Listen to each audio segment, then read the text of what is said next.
बैनुल-अक़वामी observers हमारा ये tour में मान रहे हैं कि ये तो एक आलमी इशू, इंटरनेशनल इशू बन चुका है। तो सबसे पहले सक्सेस ये है कि हमने कश्मीर कॉज को, जो माजी में अंदरूनी मामला में तब्दील कर चुका था, एक बैनुल-अक़वामी मामला बन चुका है। ये कश्मीरियों का सबसे बड़ा कामयाबी है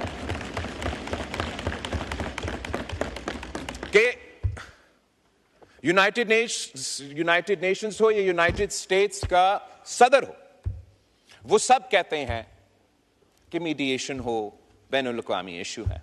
भारत भी बैनुल-अक़वामी इंटरनेशनल तक तो वो खुद नहीं पहुंचे अभी तक। वो ये जो उनका पुराना अल्फाज थे ना, अंदरूनी मसला, वो तो उससे पीछे हट चुके हैं। बैनुल-अक़वामी जहां बाकी दुनिया पहुंच चुके हैं, वो यहां तक तो नहीं पहुंचे।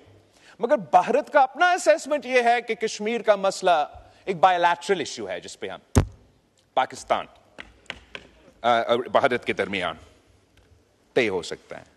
और कश्मीर के हवाले से जनाब स्पीकर, जिस तरीके से जगह जगह, चाहे वो यूनाइटेड नेशंस हो, यूनाइटेड स्टेट्स हो, यूरोपियन यूनियन हो, हर जगह एक ऐसा हमदर्दी है। इसलिए मैं समझता हूं कि दुनिया ये देख रहा है कि जो भी तरीक़ेकार इजराइल ने गजा में इम्प्लीमेंट करने की कोशिश की, वैसा ही मोदी ने कश्मीर में करने की कोशिश की, और इसकी वजह से एक हमदर्दी पैदा हो रहा है। और मैं उम्मीद करता हूं कि हम ये जद्दोजहद जारी रखेंगे और इंशाअल्लाह ताला हम कश्मीर के अवाम को इंसाफ दिलवाएंगे। जो दूसरा सबसे बड़ा इशू जो सिंधु पे हमला हुआ है, जो भारत ने कहा है इस दहशतगर्दी का वाकया के बाद कि सिंतास मुआहिदा खत्म, और वो सिंतास मुआहिदा को इन अबायंस होल्ड कर रहे हैं ना। सबसे पहले ये तो गैर कानूनी है, इन अबायंस तो है नहीं। Indus water treaty even today is binding on India and Pakistan. मगर सिर्फ ये धमकी देना कि हम पाकिस्तान का पानी रोकेंगे, सिर्फ धमकी देना, ये धमकी ही यूनाइटेड नेशंस की चार्टर की खिलाफ वर्जी है। ये गैर कानूनी है, ये भारत नहीं कर सकता। इस धमकी पे अमल दरामद करने से अगर खुदा ना खास्ता भारत ये फैसला करता है कि इसने इस धमकी पे अमल दरामद करना है, तो हमने अभी इनको जंग में हरवाए हैं, हमें एक और जंग लड़ना पड़ेगा। और उस जंग के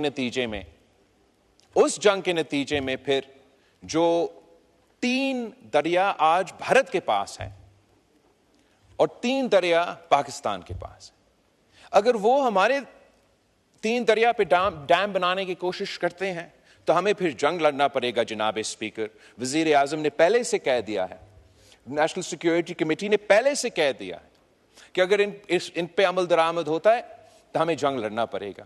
तो हम इंशाअल्लाह ताला एक तो जंग नहीं लड़ना पड़ेंगे, लेकिन अगर वो मजबूर होते हैं और उनको जंग का अगर हमें जंग लड़ना पड़ेगा तो फिर हम डिसरप्ट ना करें। हम जानते हैं कि हमारा एयरफोर्स, हमारे अफवाज जैसे अभी इनको इब्रतनाक शिकस्त दिलवाए, अगले आने वाले जंग में भी उस पोजीशन में है कि हम इनको इब्रतनाक शिकस्त दिलवाएं। तो भारत के सामने 2 ऑप्शंस है जनाब स्पीकर, 2 ऑप्शन। या भारत, देखिए ये पहले भारत से फंडिंग लेते थे और इसलिए आज भी चीख रहे हैं। मैं भारत के अफरीदी साहब, जब आपके मेंबरान बोल रहे थे कोई डिस्टर्ब नहीं कर रहा था। ये don't force me to take action, please don't do that. नहीं जी, बात कीजिए, कोई जरूरत नहीं बात सुनने की। नहीं, आई डोंट नीड टू। जी बिलावल साहब, जहां तक भारत के लिए और मुल्क के अंदर जो भारत के सहूलतकार है उनके लिए 2 ही ऑप्शंस हैं, 2 ही ऑप्शंस। इन्होंने फाटा पे बात नहीं, मैं नहीं बात करने दूं। इनको फाटा पे बात करनी थी, मैंने करने दी। 1 दफा 2 दफा इन्होंने कहा एप्लीकेशन लिख के देनी, फाइनेंस मिनिस्टर साहब से मीटिंग इनकी अरेंज करा दी।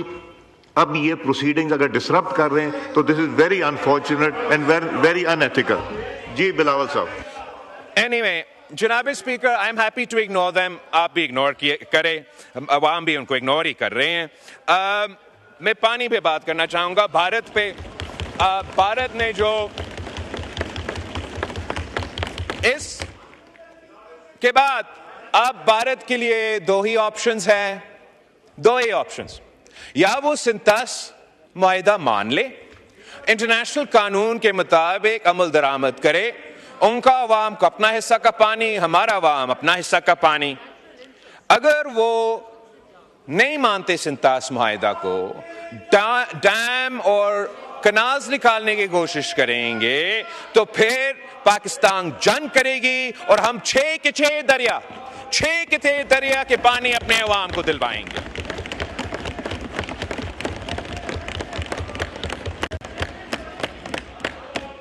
तीसरा इश्यू जनाब स्पीकर, वो दहशतगर्दी का इश्यू है, और भारत ने यह कोशिश किया कि दहशतगर्दी का इल्जाम पाकिस्तान पे लगाए और उनका हमला को जस्टिफाई करें।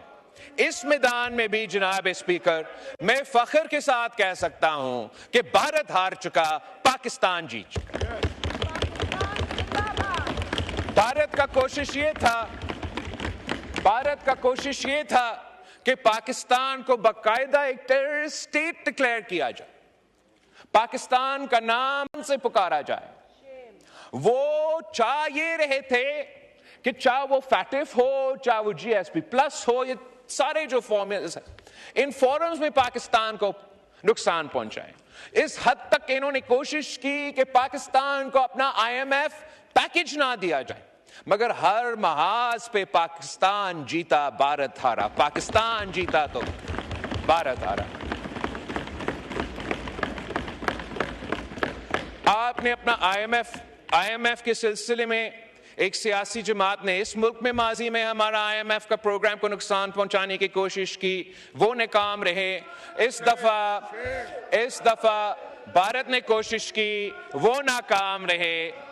जहां हम गए जनाब स्पीकर, वहां तो पीछा भारत के नुमाइंदे आए।